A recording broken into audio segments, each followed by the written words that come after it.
Welcome to the next video. Now it's time to implement the functionality of the seekbar. A seekbar is one of the most useful UI views that allows the users to select an integer value by using a draggable thumb.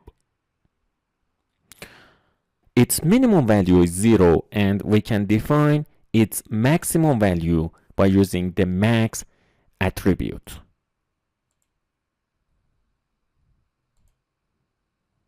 Okay, now in this project, we need the code to display the current value or the progress attribute of the seekbar in the text view in a % format.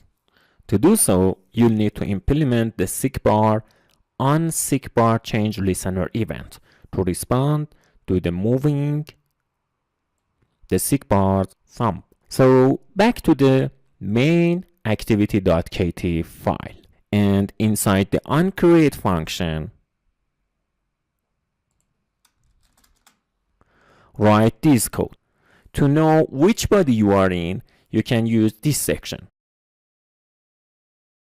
For example, when my cursor is here, inside the onCreate function, it shows onCreate here. Or if I put my cursor here, inside the body of the click event of the button, it will show the button calculate.setOnClickListener here. Okay, now we need to write the onSeekbar change listener here. Type the seekbar's ID, so type in seekbar tip %, type dot, and search for set on seekbar change listener. Now inside parentheses, type object colon seekbar. Here press Alt Enter and dot on seekbar change listener and opening curly bracket and closing curly bracket. Okay. Now click on the object and select implement members. Hold the Control key and select all 3 functions to implement. Now click on the OK button, and as you see, these codes are generated inside the onSeekbar change listener's body. Now we have a function here called onProgressChange that fires when the user interacts with the seekbar thumb. To do here means that you need to implement your code here. So select it and delete it. And instead of the to do, write this code: text view text view tip dot text, assign it progress dot to a string. Okay, what happens here is that you can find out about changes in the seekbar value by implementing onSeekbar change listener and onProgressChange function. Progress is a parameter that stores the current value of the seekbar. So each time the seekbar's value changes by user, we can assign it to the text attribute of the text view %. So the text view will display the current value of the seekbar. In this app, we only care about onProgressChange function. We only need onProgressChange function. For the rest, we just delete to-dos.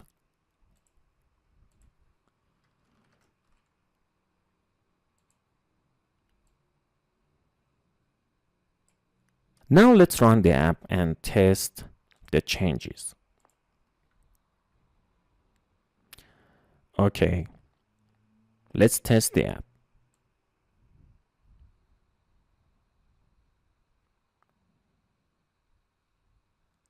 As we alter seekbar's value by dragging the thumb, the change is reflected on the text view. In other words, when you change the value of the seek bar, the change is captured by the Android OS and sent to the onProgressChanged function. As you see, the minimum value of the seek bar is 0 and the maximum value is 50 because we have set the max attribute to 50. Now we should change the code so that it displays a percent sign beside the tip percent, beside the tip number. To do so, we should append a string contains a percent sign to the progress number and run again.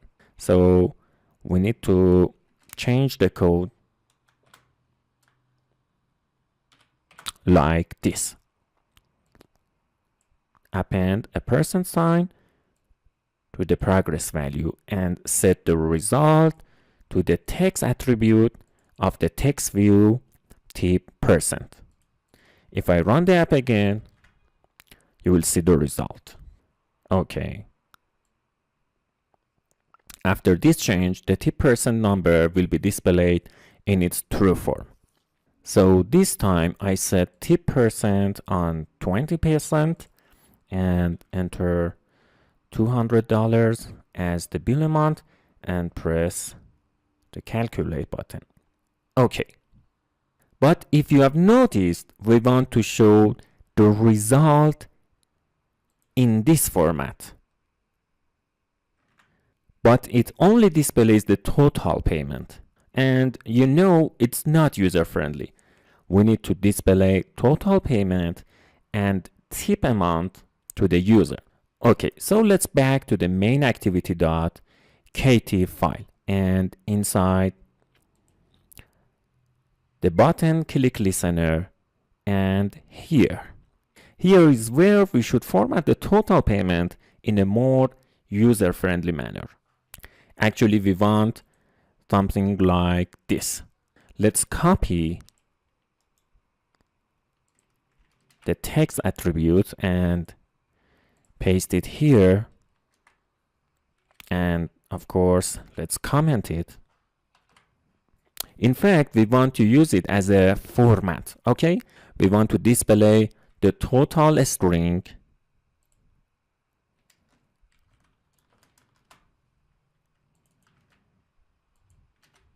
plus a space and a dollar sign plus the amount of total payment. So plus total payment. Note that we don't need dot to a string anymore because we're appending total payment that is of type int to a string. So it automatically converts total payment to a string. Okay, plus a space, opening parentheses, plus and a space, a dollar sign, plus the bill amount, and plus closing parentheses. Okay. Now let's run the app again. Enter a bill amount, specify a tip percent, and finally click on the calculate button. Okay. Something is wrong here. We need tip amount here.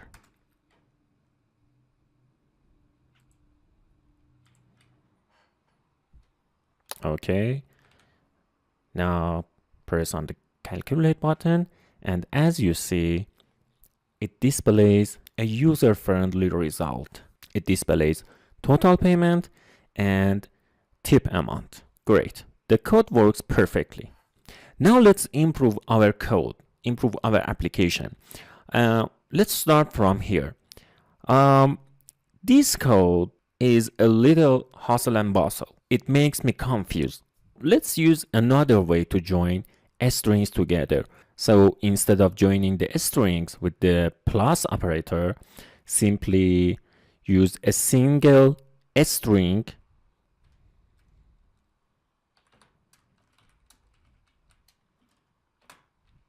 type total add a space, add the dollar sign, and here, instead of joining by using the plus operator, use this syntax. Type an opening and closing brackets to create a placeholder, and inside the bracket, put the variable that holds the number. The opening and closing brackets inside a string means we're going to use a variable inside a string. When we run the app, a string placeholders will be replaced with the actual value. So let's continue by typing a space and opening parentheses, and then we need tip, a dollar sign, and here we'll need a tip amount variable here. So let's type an opening and closing brackets and type tip amount inside the brackets. And also we need a closing parenthesis. Now if I run the app, I'll get the same result.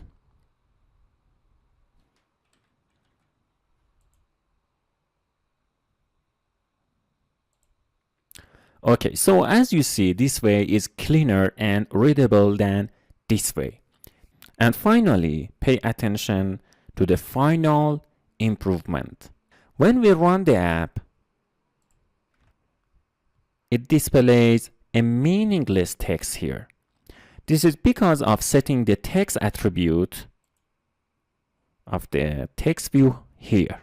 We set the text attribute to have a preview while designing the UI, such as text size, text style, and text color. Now that we have designed the UI, we can simply select it and delete it.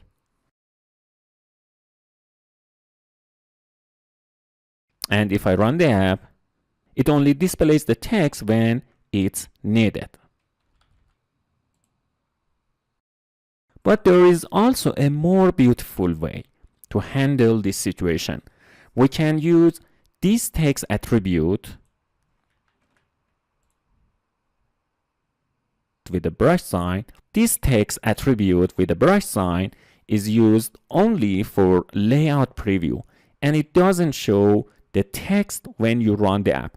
So if I cut the text from here and paste it inside this attribute and press the enter key, you will see that it displays only when you're designing the layout. But if I run the app, it doesn't show it here. Okay. Now our app is complete. Now you know how to design a UI and how to interact with the views by using the Kotlin codes. Make sure you have understood the concepts. Also review this section if needed.